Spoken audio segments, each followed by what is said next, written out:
the B flag inside the bar. Best strategy here for Strike Zone? Best strategy for Strike Zone, I would always say watch out maybe a couple of minutes into the round, someone potentially with a shotgun trying to hold that B flag by themselves. But for me and everything I've seen so far, watching Call of Duty Ghost, grab C, grab A, spawn trap B like nothing else. I mean, that first domination game we saw, Wild just blew them away in that first side. It was pretty much game over. I mean, we were a little bit worried there could have been a potential comeback, but it wasn't to be. So I'm looking out for Wild to do a similar thing right now.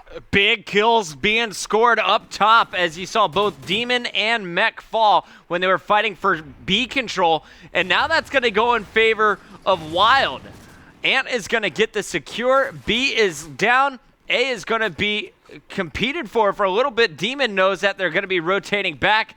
And at this start, this isn't what they were hoping for on Vexx Revenge, 2-capped at the early end. And look at this, actually, just as I'm talking, Slumber is able to break into B and get that flag back.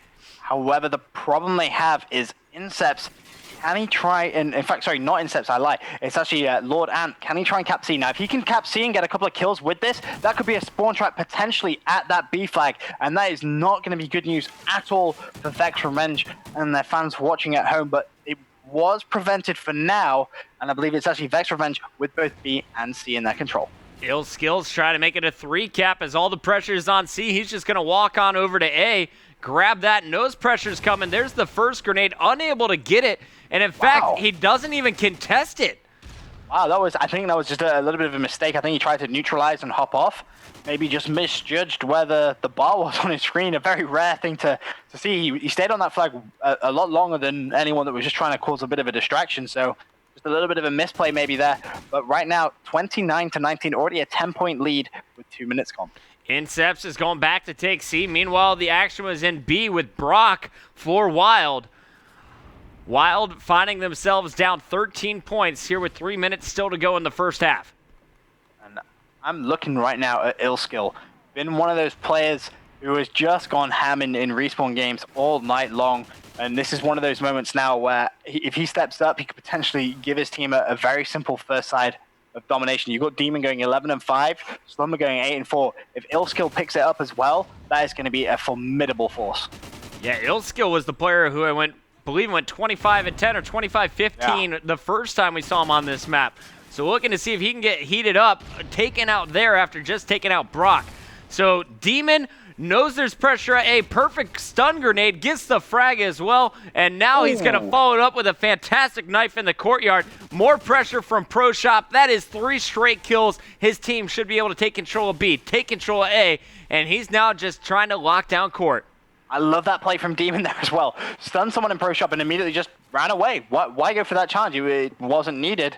And he's hopped himself onto that C flag. However, are they going to lose that B flag? There's definitely players there. Someone has just gone big. It's actually going to be Illskill. He's going to be challenged as well. Next comes in clutch with the kill at that B flag. But now, can Wild try and get themselves back into this first side? Man, they should have had C a while ago for Vexx Revenge, but they jumped off just a second early. Mech is going to secure it with A, C, and fighting for B control. Everything is looking fantastic. 3 down, though. Illskill, the one-man standing, coming off spawn at C. He's going to need to go big for his team.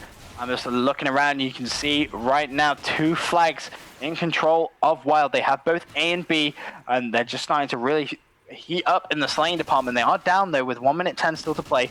68-41, so a bit of a deficit, but this is going to be big. They need to just try and hold these 2 flags. They don't need to go for anything fancy. This is just the first side. Competitive domination, as everyone knows by now, 2 sides of 5 minutes each. If they can just reduce this deficit, give themselves a chance in that second side. All right, let's jump on board with Wild. As you were mentioning, they need to decrease this deficit currently. It's going to be 23 points. Brock hopping on it. Can he stay here? It looks like he's going to get some help. Meanwhile, on the mini-map, you see the action back at B as they are going to lose it. Nexus behind enemy lines. He only gets 1, though, as Slumber will clean up C again for Vexx Revenge. 55-76 entering the last 25 seconds. Yeah, there was actually a huge mistake there by Lord Ant. I'm not sure if you saw it on the minimap, but 2 players went towards B and he pre-fired just a little too soon, gave up his position and got taken out. And that could have been, the difference of maybe 4 or 5 points on that scoreboard. But with 10 seconds left, It is going to be Wild with just that B flag and not really many places for them to go. 84-60 should be the final score. Wow, 84-60, 24-point advantage at the half. Unless Wild can do something crazy here in the second round, we're going to game number 5. Wild with an opportunity, though, to close it out, and we can definitely see them putting up at least a 25-point difference between the two teams in the second half. Oh, absolutely. Absolutely. But, you have to look out for Slumber, who just had a fantastic game. 17-10. If he carries that through, I don't see a way for Wild to come back into the game. And Demon also 17 kills for him, 16 for Illskill. Mech negative, but he had the most caps for the team at 4. So great game slaying-wise in the first half from the MTARs. Being shown here on Vexx Revenge. Can Wild answer back? Because they were losing a lot of gun battles that I saw. Yeah, they were losing gun battles, which they really shouldn't have been. I mean, just a couple of mistakes, and that's what it comes down to. When you're in this pressure situation, where you're one map away from qualifying for a tournament of this potential share of $1 million, you're probably going to make a couple of small mistakes. All right, we're taking a 60-second commercial break while the map loads. When we come back, side number 2, 24-point disadvantage for Wild. Can they come back, win by at least 25, and send themselves to LA? We'll find out after this.